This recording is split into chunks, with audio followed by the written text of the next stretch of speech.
سورہ الشورى تعارف۔ سورہ الشورى یہ مکیہ ہے، اس میں 5 رکوع ہیں، 53 آیات ہیں،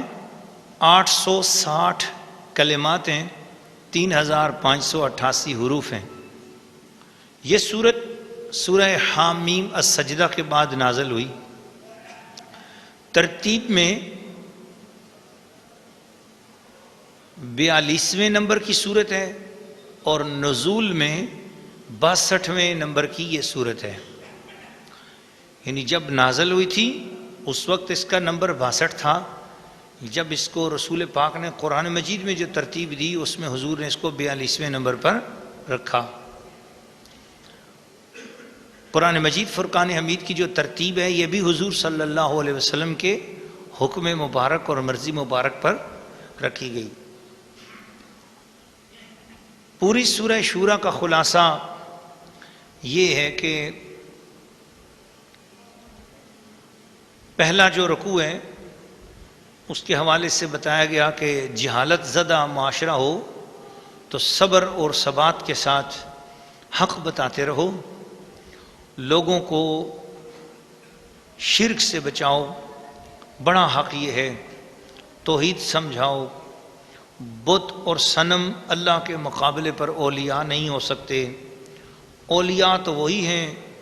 جو اللہ کی مرضی سے اس کے حضور جھک کر اس کے دین کی مدد کریں۔ سو اس لیے پہلے رکوع کا خلاصہ یہ ہے۔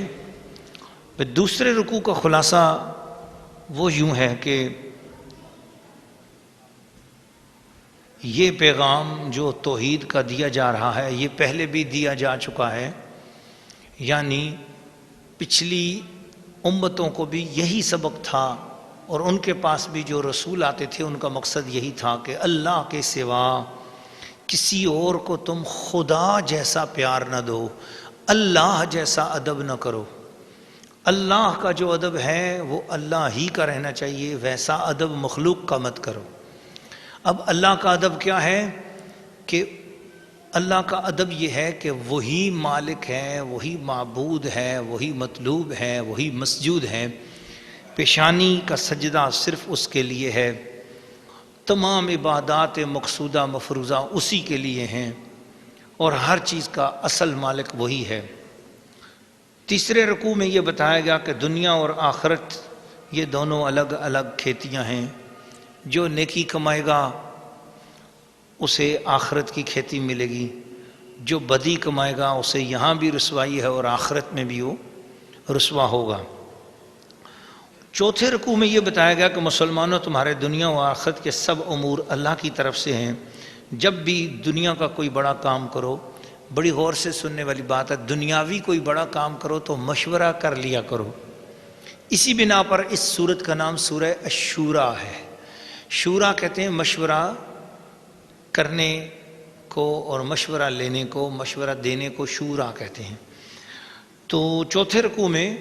یہ تذکرہ کیا گیا کہ تمہارا آپس میں کوئی بھی دنیاوی کام ہو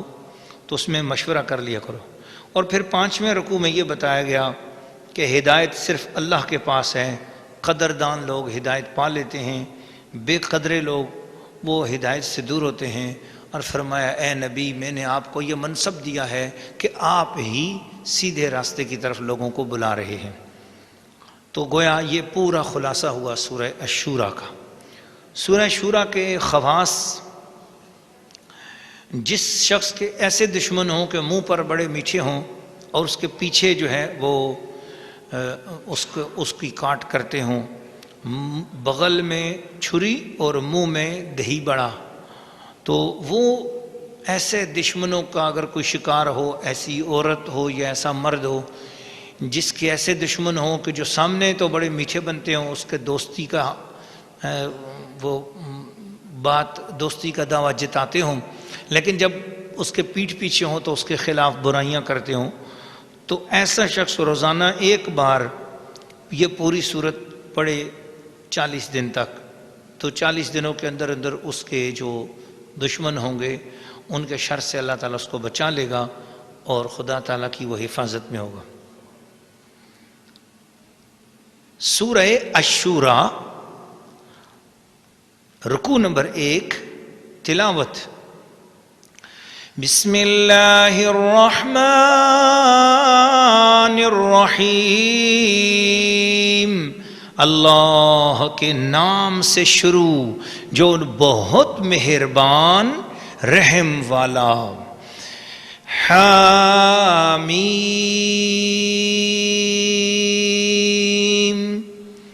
عین سین قاف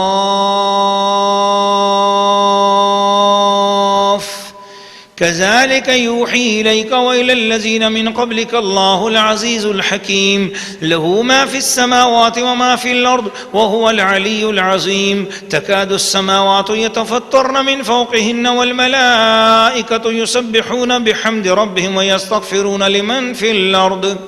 ألا إن الله هو الغفور الرحيم والذين اتخذوا من دونه أولياء الله حفيظ عليهم وما أنت عليهم بوكيل وكذلك أوحينا إليك قرآنا عربيا لتنذر أم القرى ومن حولها وتنذر يوم الجمع لا ريب فيه فريق في الجنة وفريق في السعير ولو شاء الله لجعلهم أمة واحدة ولكن يدخل من يشاء في رحمته والظالمون ما لهم من ولي ولا نصير أم اتخذوا من دونه أولياء فالله هو الولي وهو يحيي الموتى وهو على كل شيء قدير۔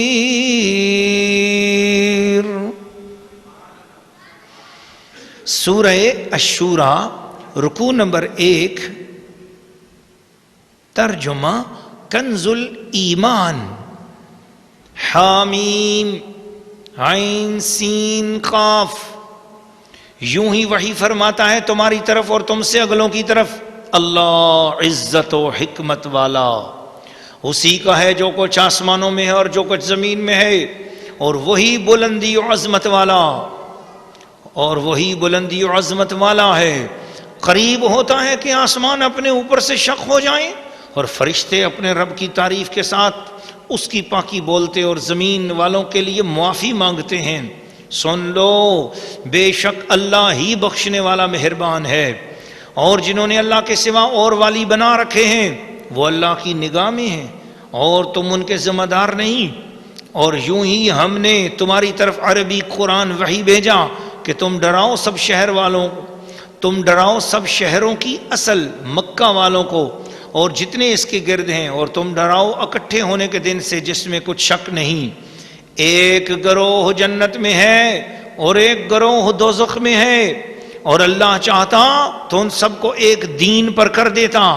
لیکن اللہ اپنی رحمت میں لیتا ہے جسے چاہے، اور ظالموں کا نہ کوئی دوست نہ مددگار۔ کیا اللہ کے سوا اور والی ٹھہرا لیے ہیں؟ تو اللہ ہی والی ہے، اور وہ مردے جلائے گا اور وہ سب کچھ کر سکتا ہے۔ سورہ الشورى رکوع نمبر 1 تفسیر۔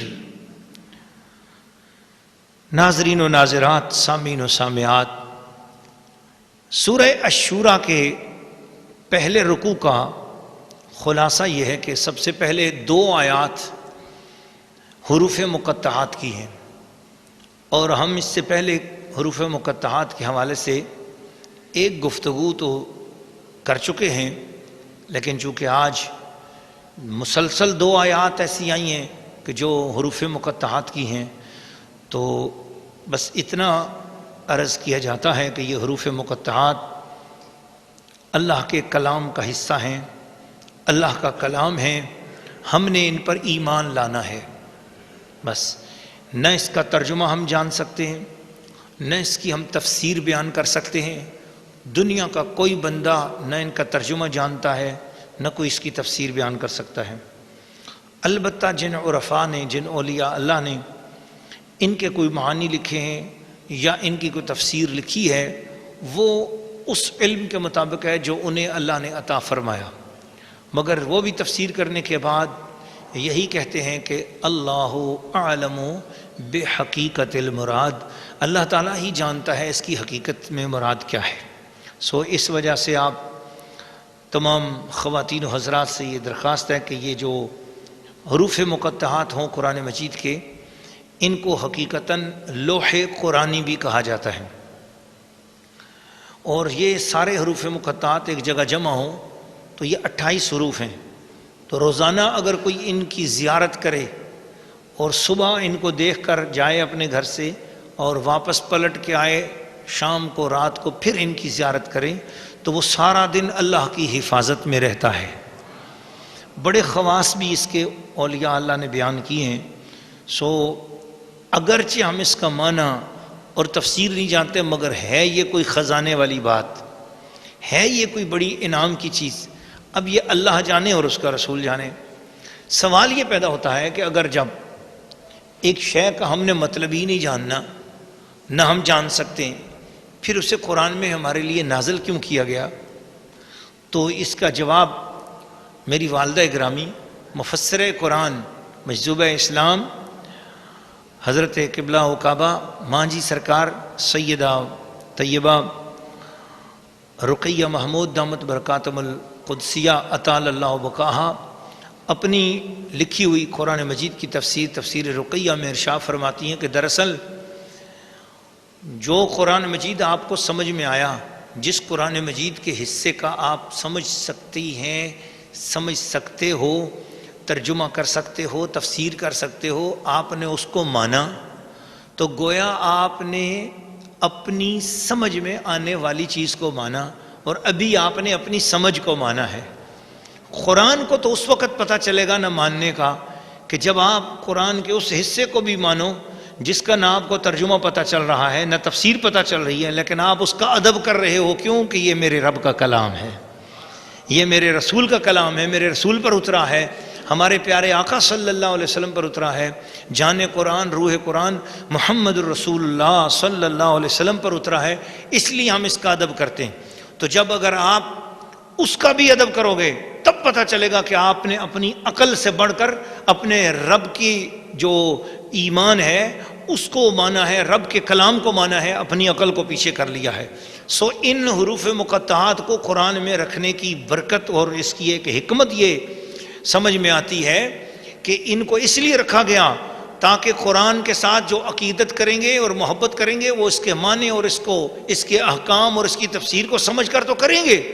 مگر قرآن کے اندر ایسے الفاظ بھی رکھ دیے جائیں اور اسی سے امتحان ہو جائے گا کہ یہ سچی عقیدت والا ہے، یہ سچا مانتا ہے یا خالی اپنی عقل کو مانتا ہے، کہ وہ ایسے الفاظ یہ حروف مقطعات کی صورت میں ہیں، نہ ان کا ترجمہ آتا ہے، نہ ان کا معنی آتا ہے، نہ ان کی تشریح آتی ہے، نہ ان کی تعبیر آتی ہے، نہ ان کی توضیح آتی ہے، لیکن بندہ ان کو چوم چوم کے پڑھ رہا ہے، ان کا ادب کر رہا ہے، تو پتہ چل جاتا ہے۔ فرشتوں کو رب کہتا ہے دیکھو فرشتوں، اسے نہ ان کا معنی آتا ہے، نہ اس سے مطلب آتا ہے، نہ اس کی تشریح آتی ہے، مگر پھر بھی یہ ادب کے ساتھ پڑھ رہا ہے، سمجھ لو کہ یہ سچے طریقے سے میرے قرآن کو مان رہا ہے۔ اسی لیے فرمایا کذالک یوحی الیک، اے محبوب اللہ تعالیٰ یوں ہی آپ کی طرف وحی فرماتا ہے، اسی طرح کس طرح وَإِلَى الَّذِينَ مِن قَبْلِكَ، جس طرح پہلے لوگوں کی طرف وحی فرمائی۔ اللہ العزیز الحکیم، وہ وحی یہ ہے کہ اللہ عزت والا اور اللہ حکمت والا ہے، اللہ بڑی شان والا ہے، لہو ما فی السماوات و ما فی الارض، اسی کے لیے آسمان اور زمین میں جو کچھ ہے، وہو العلی العظیم، وہ بہت بڑا بلندی والا ہے۔ آسمان کے فرشتے بھی دعا کرتے ہیں زمین والوں کے لیے، اور آسمان کے فرشتے اللہ کی حمد کرتے ہیں، اللہ کی تسبیح بیان کرتے ہیں، اور اتنی تسبیح ہو رہی ہے کہ آسمان کے اوپر اتنا نور ہے کہ آسمان کہیں اوپر سے پھٹ نہ جائے، اتنا نور ہے آسمان میں۔ فرمایا اتنے بڑے شان والے اللہ کے ہوتے ہوئے والذین اتخذوا من دونہ اولیاء، کتنے بے وقوف ہیں وہ لوگ کہ جو اللہ تعالیٰ کو چھوڑ کر، اتنی قدرت والے رب کو چھوڑ کر اس کے مقابلے میں کسی اور کو ولی بنا رہے ہیں، کسی اور کو اپنا حمایتی اور اپنا دوست بنا رہے ہیں۔ ایسا حمایتی ہونا چاہیے نا جس کا زمین اور آسمان میں سب کچھ ہے، اور وہ ایسا حمایتی اور ایسا دوست صرف اور صرف اللہ ہے۔ یہ بتایا کہ اللہ کے مقابلے پر کسی بھی بت، کسی بھی صنم کی کوئی حقیقت اور کچھ بھی نہیں ہے، اور فرمایا کہ وما انت علیہم بوکیل، اے نبی آپ بھی ان کے اوپر وکیل نہیں ہو. یہاں ایک لفظ وکیل آیا ہے، یہ سورہ شورا کے شروع میں ہے. آگے انشاءاللہ ایک مقام پر ہم آپ کو ایک اور بات بھی بتائیں گے، لیکن یہاں ایک چیز تو آ گئی کہ جو شرک کرتے ہیں اے نبی آپ ان کے وکیل نہیں ہو. جو شرک کرتے ہیں آپ ان کے وکیل نہیں ہو. وکیل کسے کہتے ہیں؟ ذمہ دار کو، جو دوسرے کی ذمہ داری لے لے. اور جیسے عدالت میں جاتا ہے ایک بندہ، اسے نہیں پتا میں نے جج سے کیسے بات کرنی ہے، وہ وکیل کرتا ہے، تو وہ وکیل جو ہے نا اس کے اوپر پوری ذمہ داری سونپ دیتا ہے. وکیل ہار گیا تو گویا یہ ہار گیا، وکیل جیت گیا تو گویا یہ جیت گیا. تو وکیل پورا ذمہ دار ہوتا ہے. تو فرمایا وما انت علیہم بوکیل،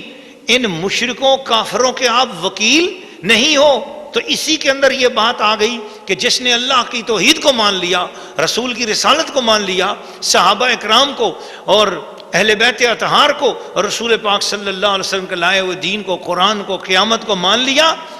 تو جس نے نہیں مانا حضور اس کے وکیل نہیں ہے، اس کے ذمہ دار نہیں ہے.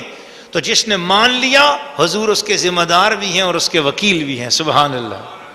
وَكَذَلِكَ أَوْحَيْنَا إِلَيْكَ قُرْآنًا عَرَبِيًّا لِتُنذِرَ أُمَّ الْقُرَىٰ وَمَنْ حَوْلَهَا. یہ قرآن اسی لیے آپ کی طرف بھیجا ہے کہ آپ مکہ اور مکہ کے ارد گرد رہنے والوں کو ڈراؤ اور قیامت کا بتاؤ ان کو قیامت آنے والی ہے.